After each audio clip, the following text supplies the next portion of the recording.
Young people from all over the globe are joining up to fight for the future. I'm doing my part. I'm doing my part. I'm doing my part. I'm doing my part, too. They're doing their part. Are you? Join the mobile infantry and save the world. Service guarantees citizenship.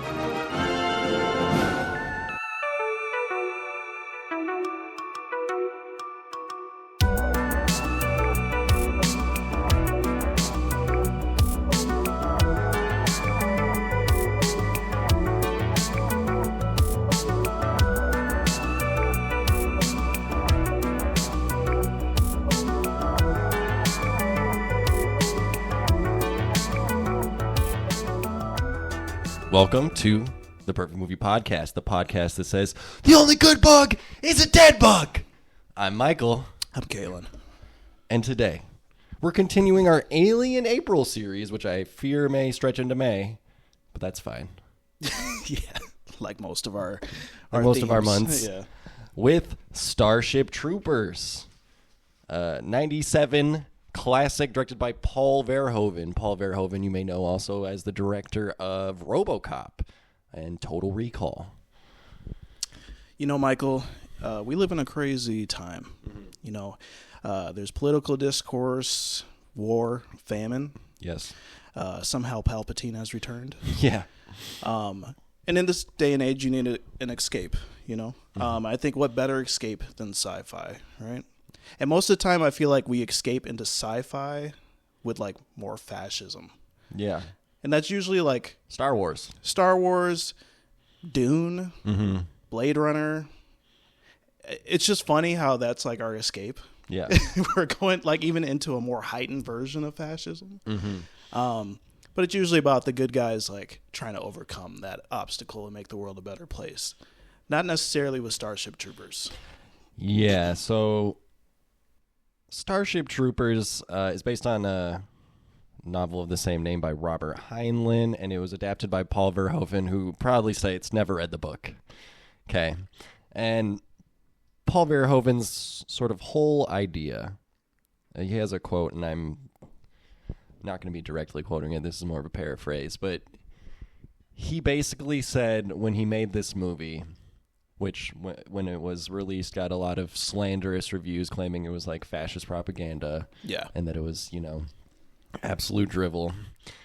And he said, I want to make a movie that's a fascist utopia and show them that, like, all it's good for is smashing bugs. Like, it is this utopic version of a fascist state, but, like, all it is a war machine that grinds up people and spits them out. Yeah, yeah. And it's funny because I've only watched this movie knowing the ideas behind it before I even watched it. I can't imagine how you can watch this movie though and not get it. Like, it's not subtle. It's very much satire. Yeah. So, yeah.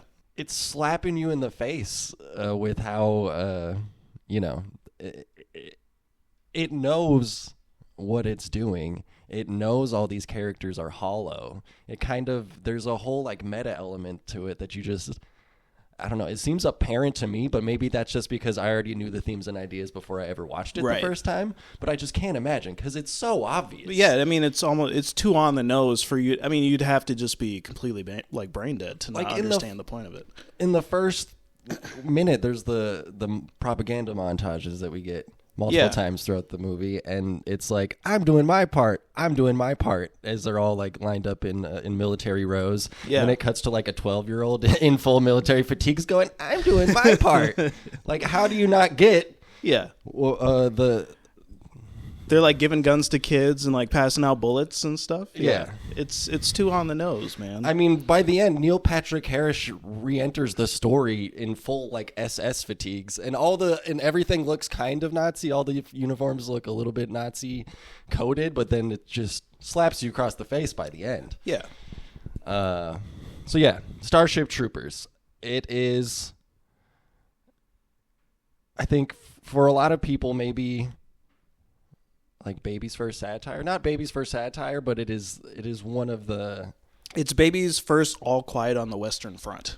Yeah. You know?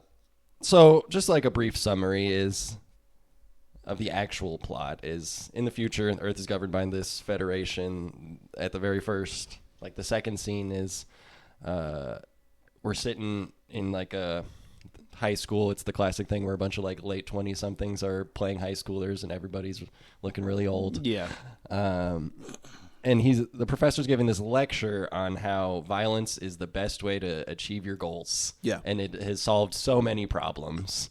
You're using force. And force, my friends, is violence. The supreme authority from which all other authority is derived. My mother always said violence never solves anything. Really? I wonder what the city fathers of Hiroshima would say about that. You. They probably wouldn't say anything. Hiroshima was destroyed. Correct. Naked force has resolved more issues throughout history than any other factor. The contrary opinion, that violence never solves anything, is wishful thinking at its worst. People who forget that always pay. Again, obvious, beating you over the head with the ideas. And they mention that citizens get to vote, and you only become a citizen if you serve in the military. Right. So you get this elevated status if you throw yourself into the war machine. And then there's this not so subtle thing that every adult that we see that's teaching at this school is horrifically scarred in some way, missing limbs, blinded from like chemical burns. But it just sets up that the society is really built around the idea of military service, and that is the machine that everybody throws themselves into. Yeah, and then they also entice you by the citizenship, which you gain by like doing some type of service for X amount of years. Some people make it a career. Some people just do it for however long they become pilots or officers. I mean, it's basic military shit. But then after that, you become a citizen, and you could like run for political office and do different things under this citizenship. Yeah, it says the right of procreation and of voting are both tied to citizenship. Yeah.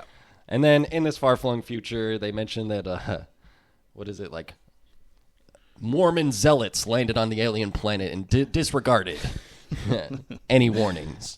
So a lesser people in this society have landed on an alien planet, and the bugs that are there murdered them all, which, I think I can stand with the bugs on that one. Yeah, for sure.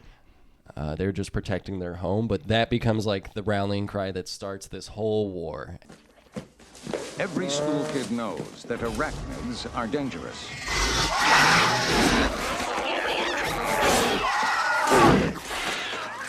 However, Mormon extremists disregarded federal warnings and established Port Joe Smith, deep inside the arachnid quarantine zone.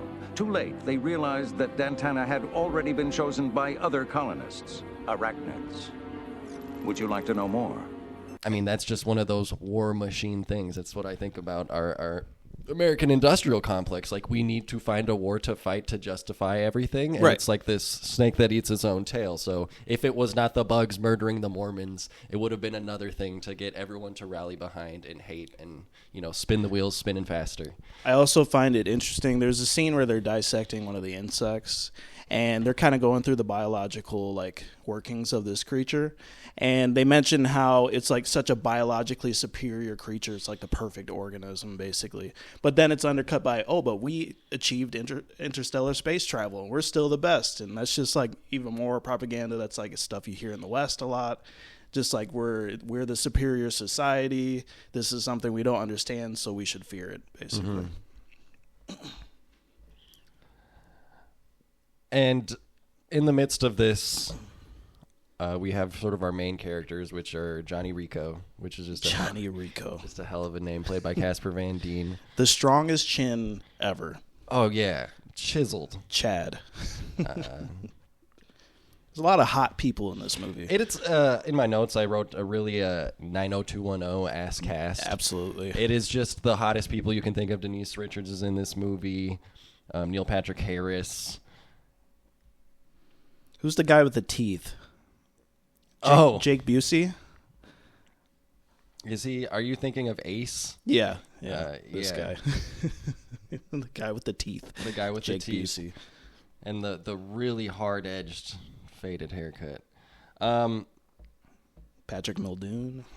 And in the midst of our like main people, we have a love triangle that turns into like a love square, kind of. So we have Denise Richards, who is Carmen. Her and Johnny are going strong as they leave high school, but Denise Richards is about to apply to the military and become an officer. Her grades are better. At some point, we see that Johnny Rico's not very good at math. No. So his grades are not as good. And Johnny Rico's family is well off, though, and they're kind of like, you don't need to throw yourself into the service. We have what we need here. You know what you need to do? Vacation. Yeah, they're like literally going to vacation and then find a nice college to attend. Yeah, They do not think Johnny Rico needs to enter the service. But Johnny Rico does, mostly to pursue Carmen. And then we have Dizzy, played by Dina Meyer, who is in love with Johnny Rico, constantly being like the third wheel, jealously watching the two of them be together. And then a little bit later, Xander, played by Patrick Muldoon, is the co-pilot with Denise Richards that she meets later into her like career, and they sort of have a fling going off. You kind of get the idea that Carmen and Johnny Rico are not in it for the best reasons. Yeah. That they don't truly love each other, especially Carmen. Carmen is at every instance She's super flighty. willing to flirt with the Anybody. nearest warm body. But yeah, and that's sort of the tragedy of these romances, is that Carmen and Johnny are not ideal. Really, Johnny and Dizzy should be the ones that get together. Dizzy also enters the service and basically stalks Johnny into finally succumbing, and they hook up towards the end of the movie. I mean, bro's just got the pick of the litter, honestly. Truly. But the way that cycles through at the end is, I think, very appropriate. What's funny about Rico's character is because he's like that typical character in every movie where he's just that guy, and everybody just automatically loves him and fall in line with him, but he has no type of like leadership qualities whatsoever. No. And so he keeps getting put in these situations where he's like boosted into leadership position, and then he fails miserably. And I guess that's kind of like the point of this film too, where it's like you take a bunch of kids fresh out of high school and then put them in the military, and this is what you get. You get your friends killed in training courses and stuff. Yeah. I mean, I get it, but it's just funny because for whatever reason, people think he's super charismatic, and I thought he was kind of a wet fish the entire film. Hey! God damn it, Breckenridge! Leave my line of fire! It's my helmet! It's all screwed up! You gotta blow the spark! Damn! Dumb shit! Just stay put! What's the problem? Damn thing keeps getting in my way! How come whenever something goes wrong, it's always you, Breckenridge? It must be because I'm big and dumb! Damn right!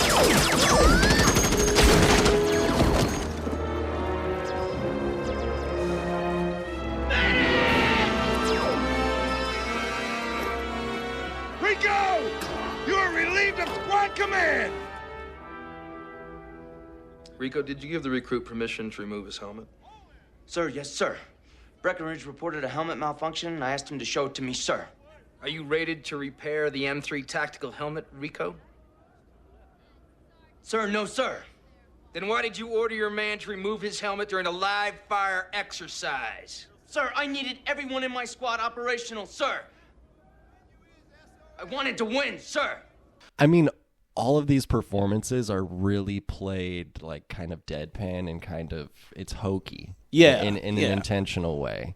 Like, I crack up at the faces that Denise Richards makes when she's piloting the ship around. Whenever it cuts to her face, she just has this really dead-eyed smile on her face. Like, I'm enjoying this, but I've been holding this smile for 4 hours or something. Yeah. It's the most fraudulent fake smile you've ever seen. And Johnny Rico is kind of the tragic character in this movie if you read it the satirical way and not the straight way. Yeah. Because at the beginning of the film, during this lecture the professor's giving where he's like, violence solves all problems, Johnny Rico kind of goes, I don't really know about all that. Yeah. By the midpoint of the movie, he's screaming into the camera, Deep inside the arachnid quarantine zone, where the men and women of the Federal Armed Services prepare to attack. DXQ uplink on 2. 1, you're on. No one here in the AQZ knows exactly when the invasion of Klendathu will occur, but everyone's talking about it, and the talk says tomorrow.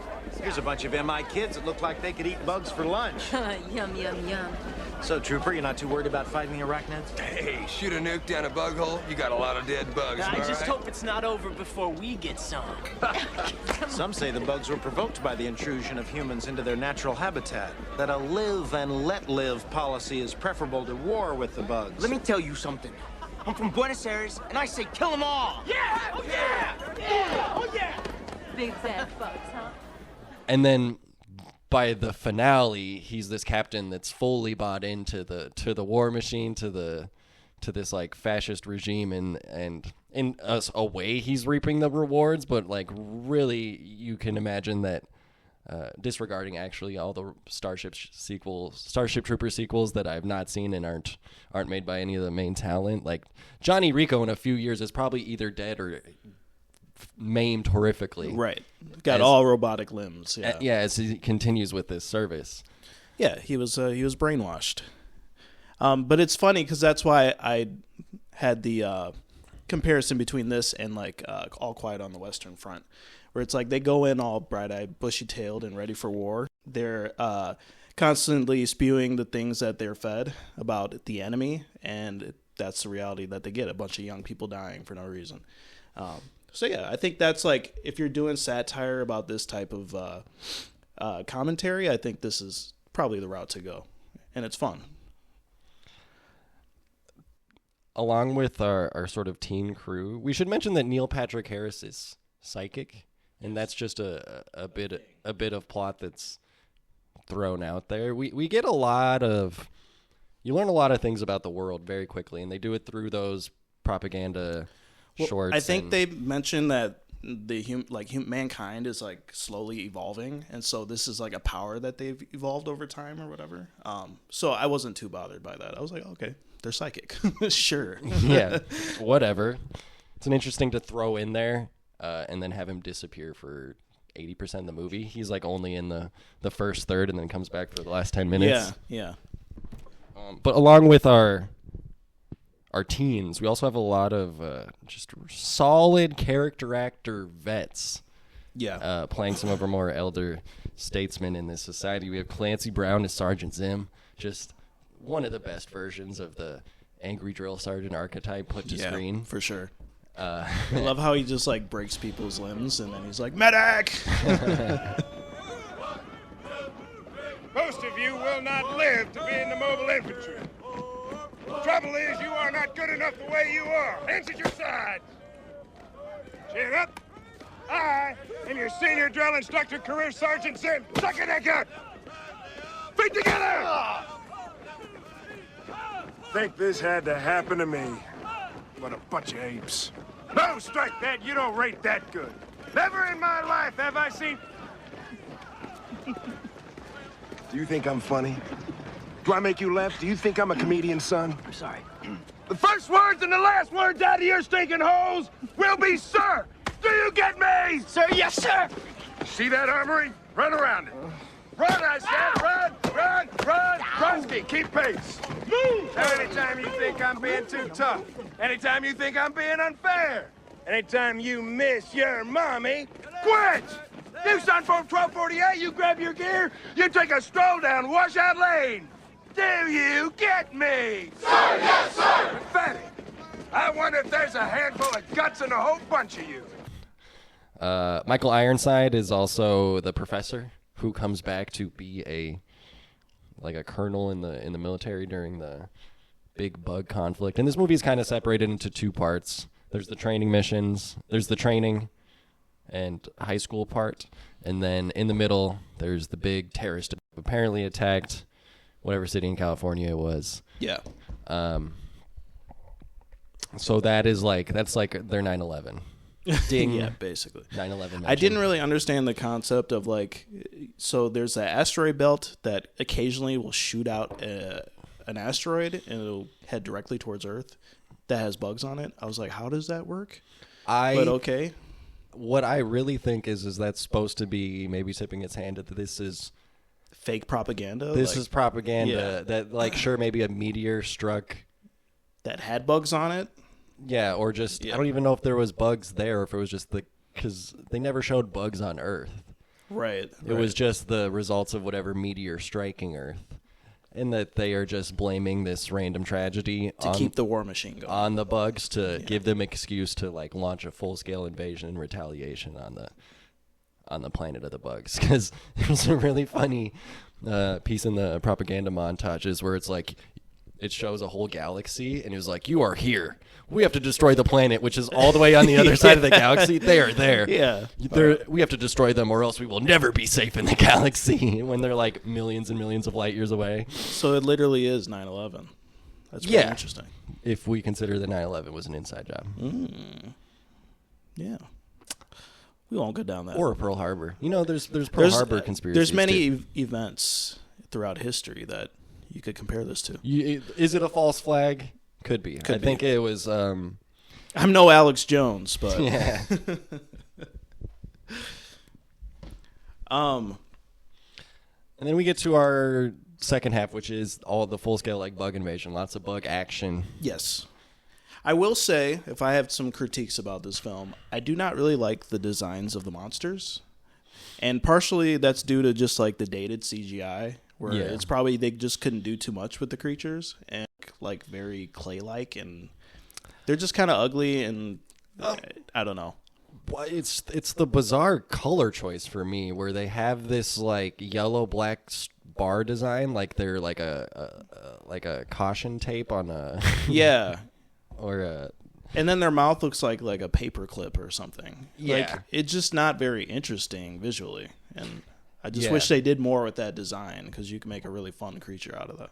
Well, it's interesting because there is several sort of classes of bugs. Yes. There's like the main bugs that you're describing, but then there's like the Titan one. There's like the massive one that's basically a tank that shoots a laser out of it. Yeah. There's the tiny ones that carry the brain around. Right. There's a few different classes of bugs, which I think is interesting, just as I don't think Paul Verhoeven intended to make like a multimedia enterprise when he adapted Starship Troopers, but they did spin off all these sequels, and there's like Starship Troopers video games, and when you like look at it through that lens, it is kind of tailor-made, right, for just like you could make into like a real-time strategy game. Well, now you got spin-off games like Helldivers, which is like the same thing pretty much. I think they're making a movie about Helldivers too, and then I heard that a new Starship Troopers is coming out too, so hopefully they do something different with like designs and just make it a little bit more grandiose, maybe. Yeah, a Neil Blomkamp reboot. Oh God, I don't think it'll be good. Okay. He hasn't made a good movie since his first one. No. Since District 9, like, what, almost 20 years ago now. That's unfortunate. Can I give a shout out to whatever version of football they're playing in the future? Oh, yeah. We get a football scene for the ages. It's like super violent, and then they're running on like plastic. Yeah. It's like a half-sized arena football league. Yeah. There's only like 7 guys. It's intersex. There's both genders playing. Dizzy is the... You know what it reminded me of? That video game. What is it called? Not Blood Bowl, but it's like... Oh, yeah. You know what I'm talking about. It's on like the old Xbox. And like people are just dying and stuff. It's pretty awesome. But in this one, they're doing flips, and it's just really interesting. Jumping ahead into our military training time, we are still we're a society that gives out public lashings. Yes. Johnny Rico makes a mistake during a live ammo training exercise, and the guy gets domed right in front of him. To be fair, that was a really stupid decision to make. Like, hey man, let me help you take off your helmet while we're shooting live ammunition. Yeah. Boom, headshot. And then, first Johnny Rico tries to quit. But then he returns because the terrorist attack. And he says, no, I really want to serve. But then he has to given out these lashings by Clancy Brown. Yeah. And this is just the way things have been, because Clancy Brown, we know, has already been through lashings because he gives him advice. It wasn't Clancy Brown that whipped him, though. It was some random black guy. And it was almost too on the nose where it's like a black man is whipping a white guy, because the black guy looked at the camera when he held the whip in his hand. I was like, oh, I see. Yeah, It was just kinda funny. Casper Van Dien's got some sexy Jesus energy to him in that scene as well. Yeah, for sure. For sure. I mean, he's a hot dude. I mean, dude's chin is just massive. Like, solid. Chiseled is all I'm going to say. I do love this movie quite a bit. The first time I ever saw this was about 3 years ago. And I was like, why have I never seen this before?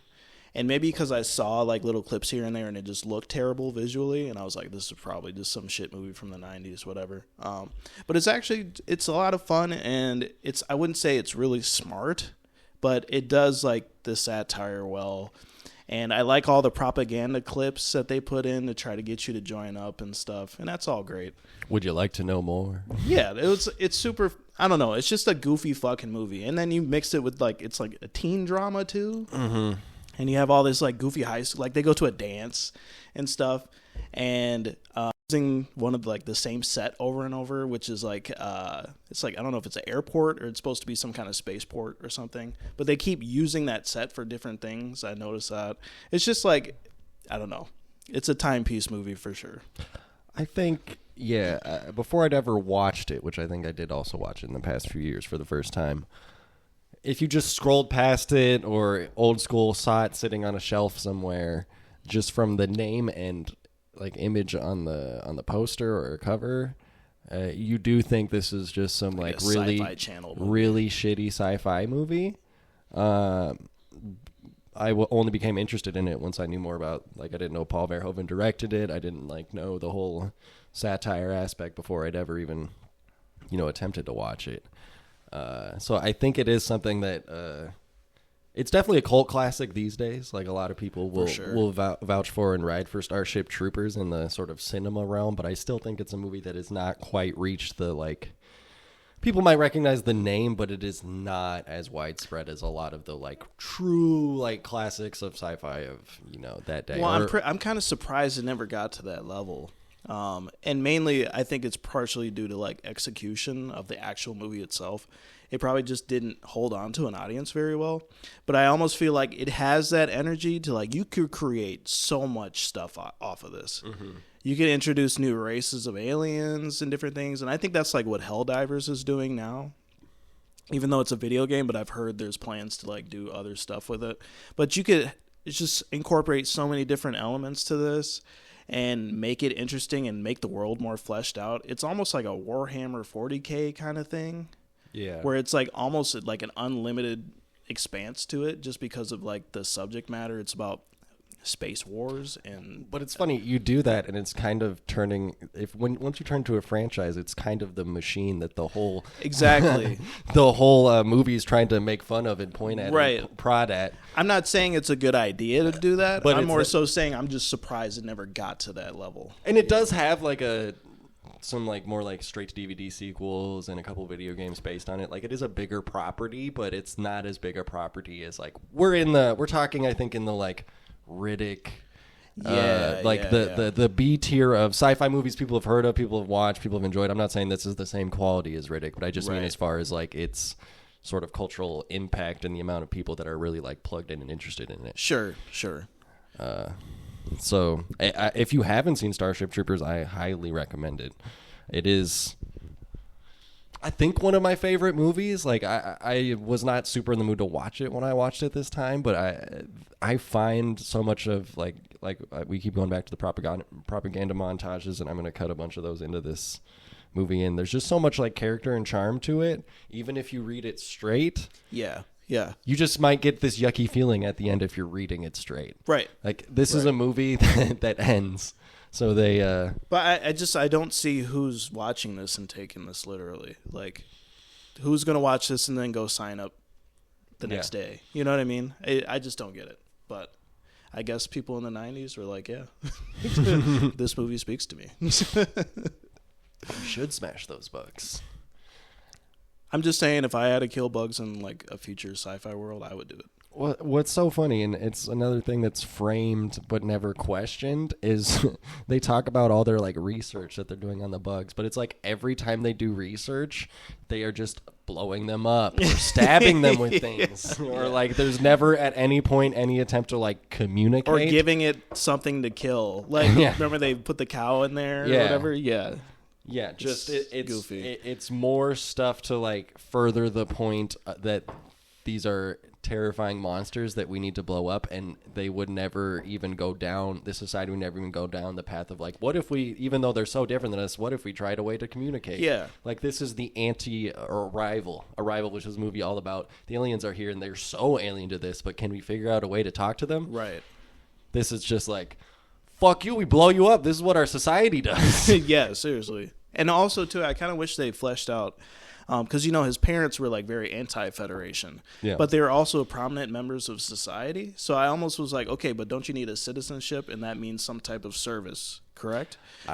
I think to be prominent. Yeah, I see what you're saying. I think in these societies, and I think it's true in America, that if you have wealth, it's just classes. Your class, or like they bought into the upper crust class, like they're already there. So they don't need to. I don't think they're anti-Federation. I think they're more like they don't need their son to do that. They're like, we're in this upper crust. You don't need to do that. That's poor people shit. Going to go be in the infantry. Okay, that makes sense then. Yeah. So they just don't want him to go die because they know that's very likely. They're like, let the poor people do it.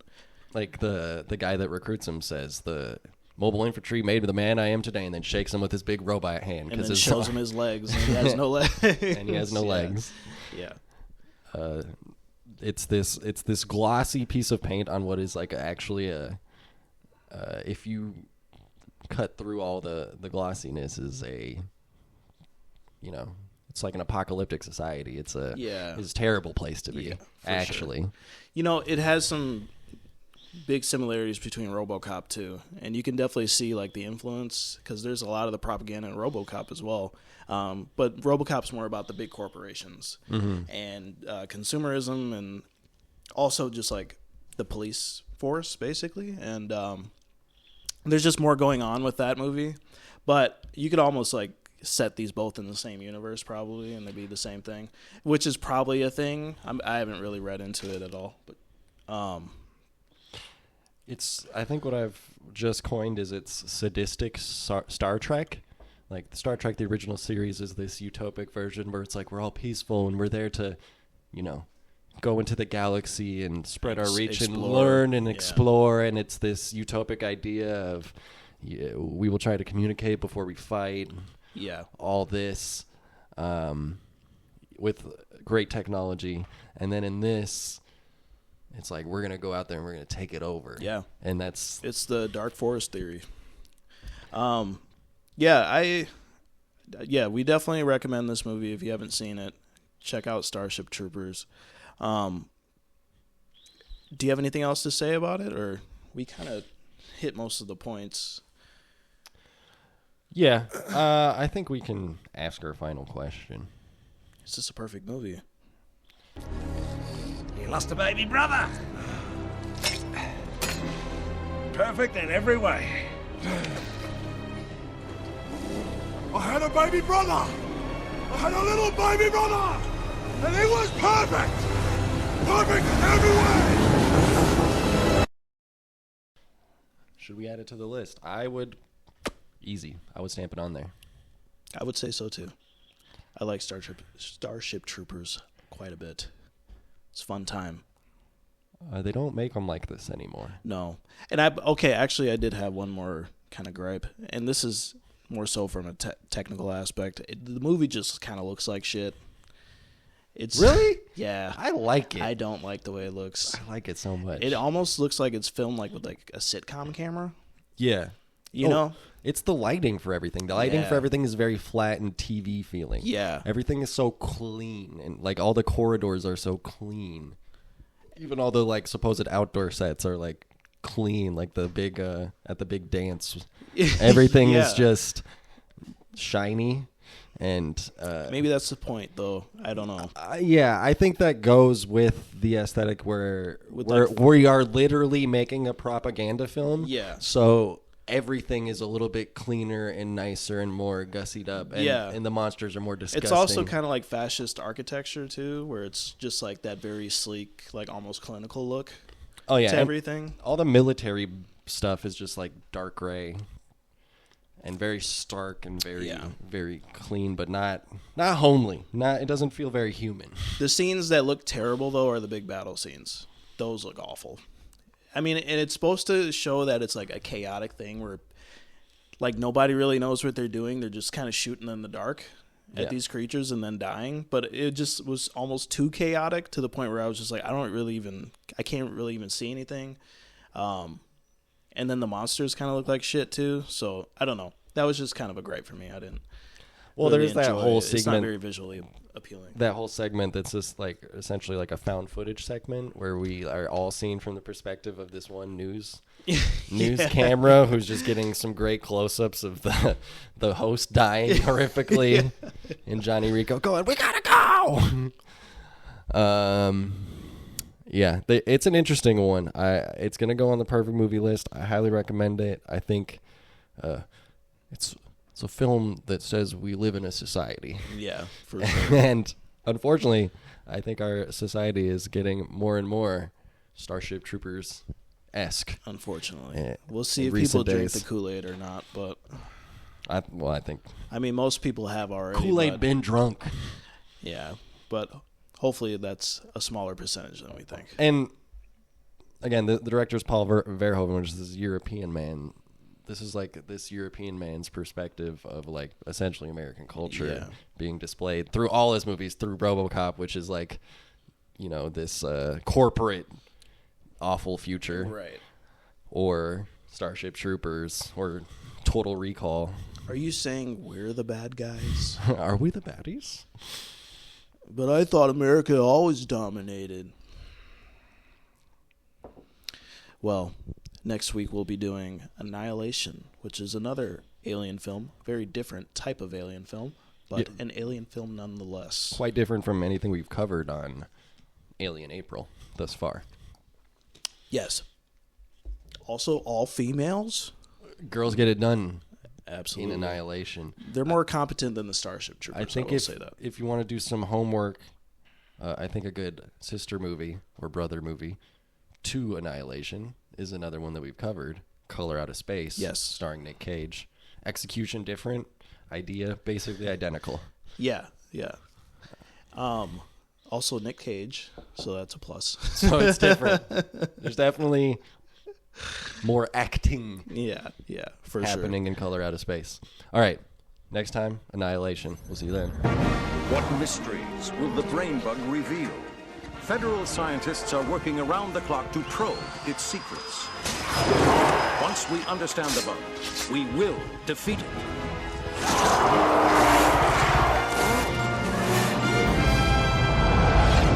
We have the ships. We have the weapons. We need soldiers. Soldiers like Lieutenant Stack Lumbridge. We're in the target area now, Captain. And Captain Carmen Ibanez. This is the captain speaking. All personnel prepare for drop. Soldiers like Private Ace Levy and Lieutenant John Rico. Come on, you idiots! You wanna live forever! We need you all. Service guarantees citizenship.